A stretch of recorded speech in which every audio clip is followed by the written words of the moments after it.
সুন্দরবন যখন ম্যানগ্রোভে ঢাকা ছিল তখন কাকদ্বীপে জনবসতি খুবই কম ছিল। যে সমস্ত জনবসতি ছিল তারা কিন্তু গৃহপালিত পশু পালন করত। সেই সমস্ত গৃহপালিত পশু কোথাও হারিয়ে যেত। সেই সমস্ত গৃহপালিত পশু ঠিক একটি গাছের নিচে পাওয়া যেত। সেই থেকে যে কাকদ্বীপের জনবসতি যারা ছিল তারা কিন্তু এই গাছের নিচে পুজো দিয়ে আসছে সেই থেকে, কারণ এই গাছটিকে তারা অলৌকিক বলে মেনে আসছে। সেই থেকে রীতিরেওয়াজ মেনে আজও এই ৮৮ তলার মন্দিরে পুজো হয়ে আসে। প্রায় শিব চতুর্দশী উপলক্ষে ১০,০০০ মানুষের ভিড় জমে এই পুজো উপলক্ষে। তবে এই যে গাছ, সেই গাছের নাম এখনও কিন্তু কেউ বলতে পারে না। তবে এই গাছে থেকে ৩ রকমের ফুল হয়, ৩ ধরনের কালারের। তবে এই গাছের আরও মাহাত্ম্য রয়েছে, যে মূল যে কাণ্ড রয়েছে সে এখনও কিন্তু কেউ দেখতে পায়নি।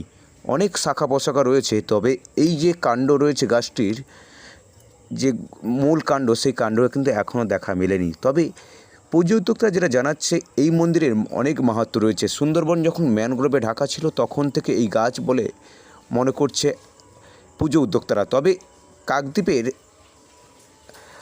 এক শ্রেণীর মানুষ এই গাছকে পুজো দিয়ে আসছে ৮৮ নামে। তবে কাকদ্বীপের মৎস্যজীবীরা তারা কিন্তু গভীর সমুদ্রে মৎস্য শিকার করার আগেই কিন্তু এই গাছের বা এই মন্দিরে পুজো দিয়ে যায়, দিলে তাদের মনস্কামনা পূরণ হয় বলে এমনই জানাচ্ছে ভক্তরা।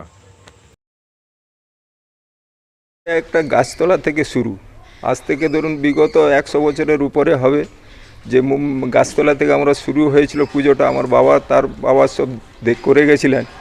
বর্তমানে নতুন মন্দিরটা হচ্ছে ২০ থেকে ২৫ বছরের মতো।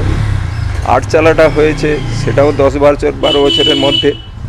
আর আগামী দিনে যে আমাদের বড় একটা আরও একটা যে শিবের মাহাত্ম্য, যেটা শিব চতুর্দশী, আগামী প্রায় ১০,০০০ থেকে ১২,০০০ লোকের সমাগম হবে। এবং গাছটা বলছেন কি গাছ এটা? কী গাছ আমরা আজ পর্যন্ত এবং কি যাদবপুর থেকে কয়েকজন ভদ্র মহিলা এসেছিলেন এইটাকে রিসার্চ করার জন্য, যেটা আমারও ইন্টারভিউ নিয়ে গেছিলেন, কিন্তু তিনিও কোনো রেজাল্ট করতে পারেনি আজ পর্যন্ত। সবাই জঙ্গল গাছ কাটার কাজ বলে চলতো তখন, কারণ পুরো জঙ্গলের মধ্যে গাছটা, তো আমরা এর ৩ রকমের ফুল এটা অনুভব করি। বর্তমানে হয়ে আছে, সেটাও আপনারা দেখতে পাবেন।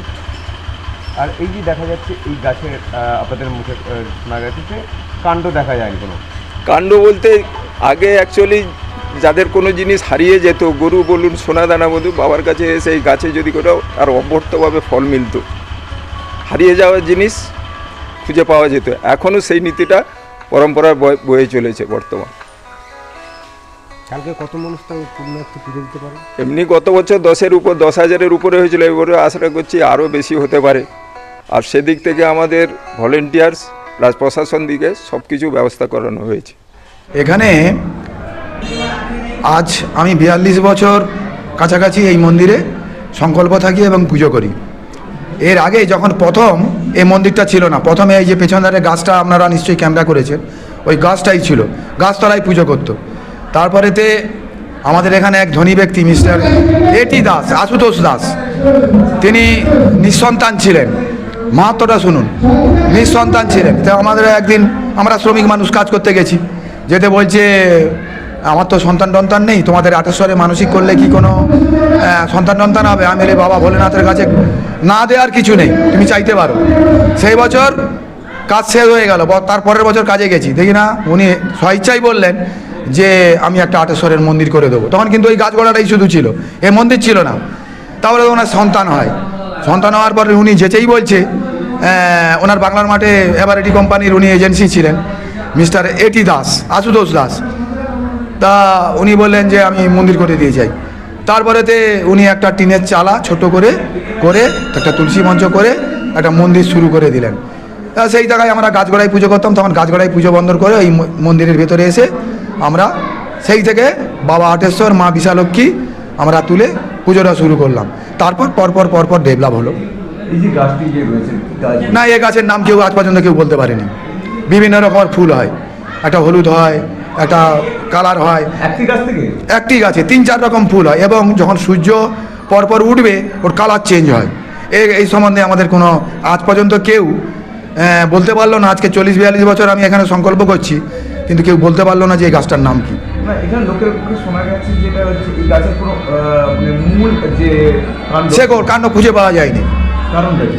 তা বলতে পারবো না আমরা। যখন সুন্দরবনে প্রথম সৃষ্টি হয়, যে মানুষের জঙ্গল কেটে করেছিল, এটা তারপর সেইটা নিদর্শন। তার মধ্যেই এটা একটা। এর শেকড় কোথায় আছে আমরা কেউ খুঁজে পাইনি। কি নাম আপনার? আমার নাম মহাদেব পাত্র। কি দায়িত্ব রয়েছে? আমি এই সংকল্প থাকি প্রতি বছর এবং সেবা পাঠ করি। প্রধান পুরোহিত? না, প্রধান পুরোহিত বাৎসরিক পুজো যখন করে সেটা করে, কিন্তু আমি 40-42 বছর আছি, কমিটির মঙ্গলার্থে আমি সংকল্প থাকি।